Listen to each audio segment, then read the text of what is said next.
The reason I started the Sage Business School was to really fuse together the three critical elements of business success, and that is tactics, strategy, and more importantly, mindset. In fact, mindset is so critical, we spend the entire first day on it. Now that may sound a lot, but virtually no other business school addresses this. So there's a lot of work to do. And during the course of that day, we go into things like understanding the real root cause as to why you started your business. What was the drivers behind that, consciously and unconsciously? Are you just chasing a rabbit that you can never catch because you're searching desperately for the rabbit of fulfillment by running on the track of achievement, not understanding that the two will never meet? Or are you using business as an expression of your passion? They're two very different pathways. Most people are trying to chase their first million, thinking that that will give them the happiness, joy, fulfillment, validation, and all of the other things that cause them to take that leap of faith in the first place, only to get to their first million and realize that that really doesn't give them what they thought they were going to get. Now they need the second million in case they lose the first, and it goes on and on and on. I've worked with people worth $700 million, really miserable because they're not a billionaire yet. What's the pattern that's driving that? It's not the money. In fact, one of the other things we address is people's relationship to money, because if you want to see an area of dysfunction for most business owners, it comes down to their relationship to money. Are you being driven by scarcity or abundance? Do you know the difference? What are the patterns that are running from your childhood, from the first 7 years where we have very little memories, but so much unconscious download?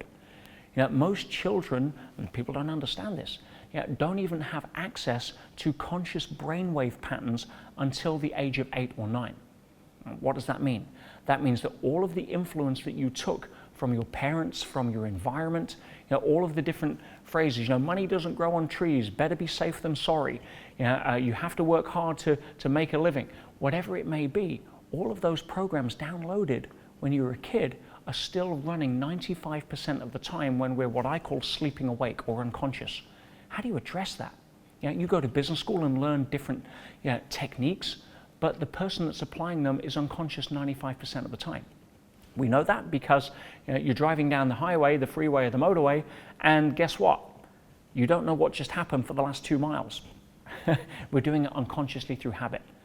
So if you don't know how to address the unconscious parts of you that are self-sabotaging, that are running the same patterns, that are keeping you in emotional immaturity as opposed to fighting your biological maturity, then good luck. And we all know and have seen the pattern in relationships, in intimate relationships, where we have friends or colleagues or even ourselves that have had the same relationship several times but with different people. Well, with entrepreneurs, it's running the same patterns in business. They almost made it, but never quite. Or I think I've made it what I thought was going to be success, but I'm still not happy. And why? None of that can be addressed in a theory session. We need an entire day to rebuild you from the inside out. How do you deconstruct somebody's relationship with money when it's dysfunctional? Well, that's what we spend day one doing. We question things like identity. Who are you in relationship to being an entrepreneur? What does an entrepreneur or being an entrepreneur mean for you? Because most people have no understanding that your identity is the most powerful governing force in the human behavior cycle. You take a vegetarian, for example. The reason they don't eat meat is not because they have different teeth. It's because their identity is, I am a vegetarian. Are you an entrepreneur, or are you trying to be an entrepreneur?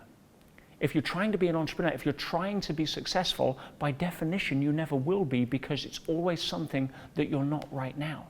And therefore you'll make decisions from a different psyche, a different part of your sense of self, rather than, again, it's passionately giving your gift to your clients, your customers, and therefore building a business based upon a solid foundation rather than something you're trying to make right. There's so much to mindset and so many critical components that you can't just address this in a book. You can learn everything vicariously, but I don't want to get on board an airplane with a pilot that's only learned how to fly from books. That's not going to get me on board, and neither should it you. You can go and learn and read books on psychology and mindset, but nothing will prepare you for what we take you through as an experience on day one, which is why the people that walk out of day one at the end are not the same people who walk in. That is the fundamental difference of how to be able to reinvent yourself as an entrepreneur. And that's what we do on day one. Well, what's something you can do right now that could actually make a difference to help prepare you for a personal transformation? One of the easiest things is to ask yourself better questions. Why? Because questions direct the focus of the mind and the focus of the brain. It's really what harnesses the energy that you're putting into whatever it is that you're focusing on. So ask better questions. Questions such as, where do my current beliefs around money come from? What do I believe around money? What do I really feel about success, and am I ready for it? Now that may sound a silly question, but a lot of entrepreneurs self-sabotage because they're just not ready for success.